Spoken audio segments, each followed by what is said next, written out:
Mas aí dentro os títulos você tinha imaginado, você comentou que foi uma... Né, você acabou indo pra Urusei Yatsura pelos filtros, mas tinha algum carinho especial pela obra ou foi uma coisa Não, mais é que assim, na verdade, o meu primeiro mangá foi o Rama Meio da... Meu primeiro contato com o mangá foi o Rama Meio da editora Animangá, né? Eu frequentava a Animangá, né? A Animangá, ela era numa travessa da Rua Pamplona, aqui em São Paulo.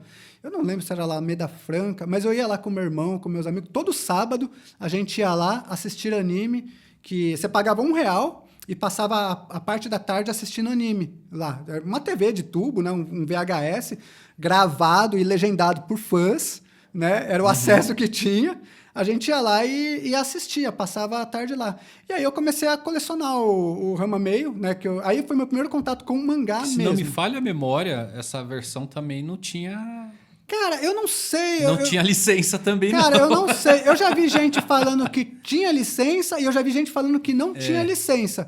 Assim, a qualidade gráfica deles nas primeiras edições era bem ruim, cara. E era um formatão meio estranho. É formato americano. Acho que é o quê? 97, 98? Acho que é 97. Eles pegaram eu acho que eles pegaram as edições americanas, né? Que acho que saiu pela Viz. Porque nos Estados Unidos, nos anos 90, o mangá não era que nem é hoje. Agora o mangá nos Estados Unidos é esse formato estilo japonês mesmo. Mas lá na época não, era o formato single issue, né? Que é aquela revista americana. Então eles pegavam o mangá, dividiam em capítulos e publicavam em edições, assim. Tá.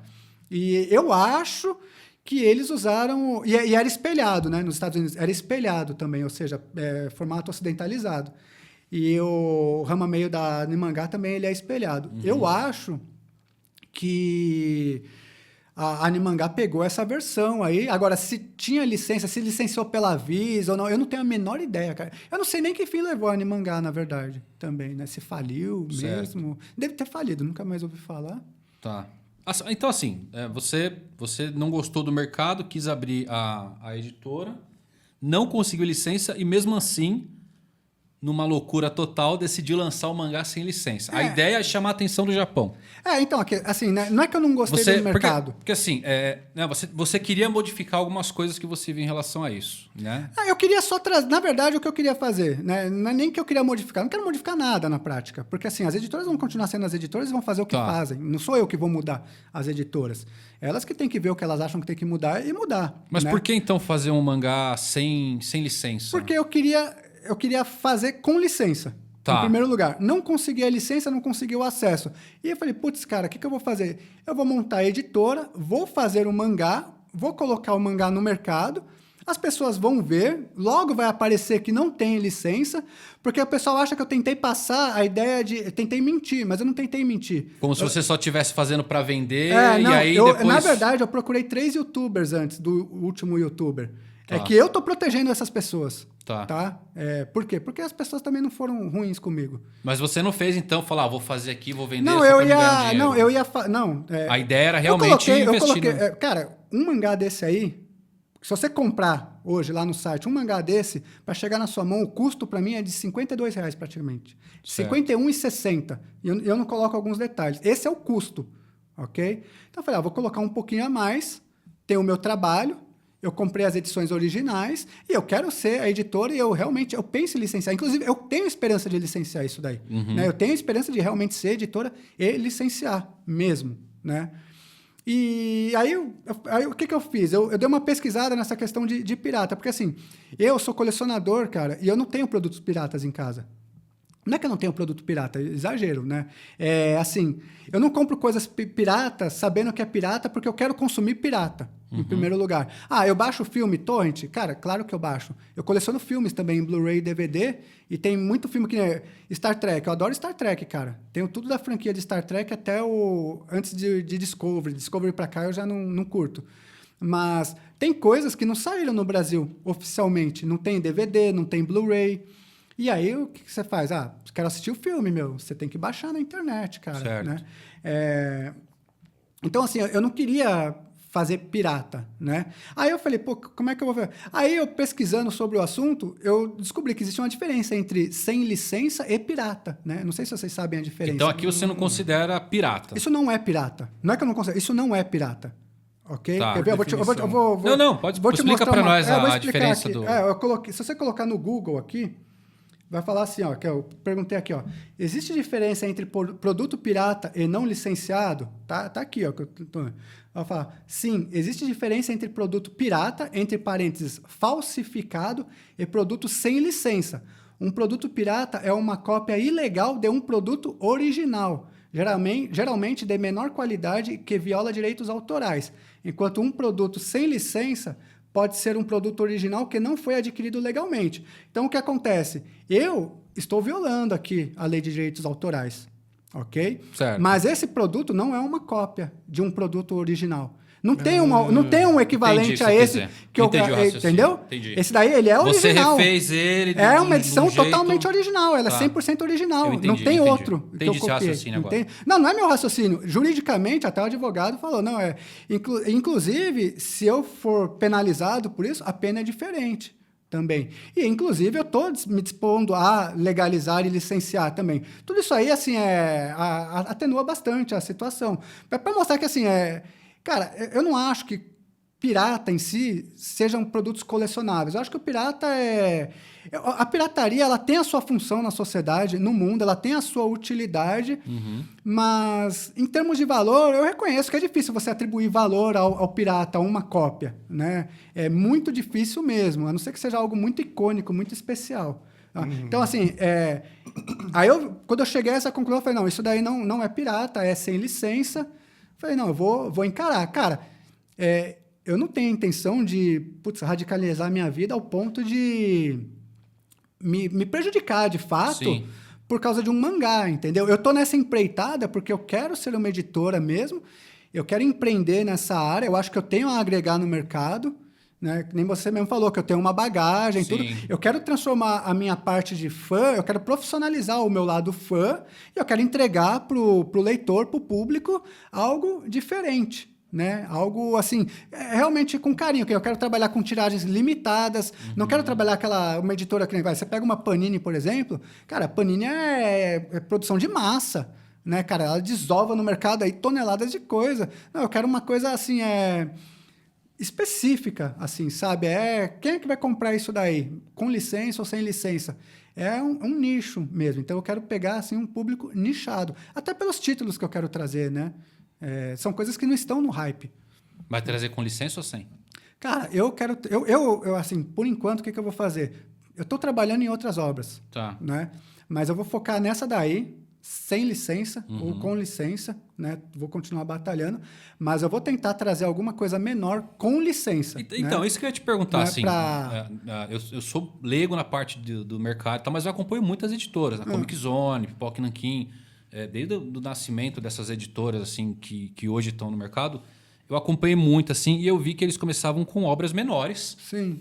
Né? A Comic Zone mesmo, eles começaram com alguns mangás que era até desconhecido aqui para o Ocidente, até que eles chegaram em Old Boy, que é um puta do lançamento. Sim. Não valeria mais a pena você pegar um lançamento menor, com custo de licenciamento menor, para iniciar a editora? Sim, com certeza. O problema não é esse. Eu não tive essa dificuldade. A minha dificuldade foi chegar... alguém que me ajudasse a licenciar. Até esse papo inicial, né? Então, assim, como eu vi que eu não ia licenciar nada, então eu vou pegar um negócio que me interessa logo, entende? A minha ideia não, era começar... Eu tenho um título que eu queria... Na verdade, o que eu queria pegar a licença é um título de volume único. Tem coleção de 3 volumes, entende? Então, assim...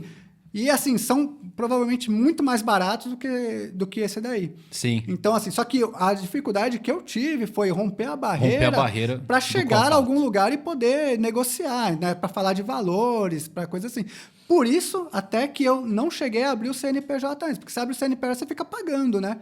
Agora, eu abri o CNPJ, é R$300 por mês ali, né? Tem umas coisinhas... Mas quando eu fiz o mangá que eu imprimi, eu fui abrir o CNPJ. Antes de imprimir o mangá.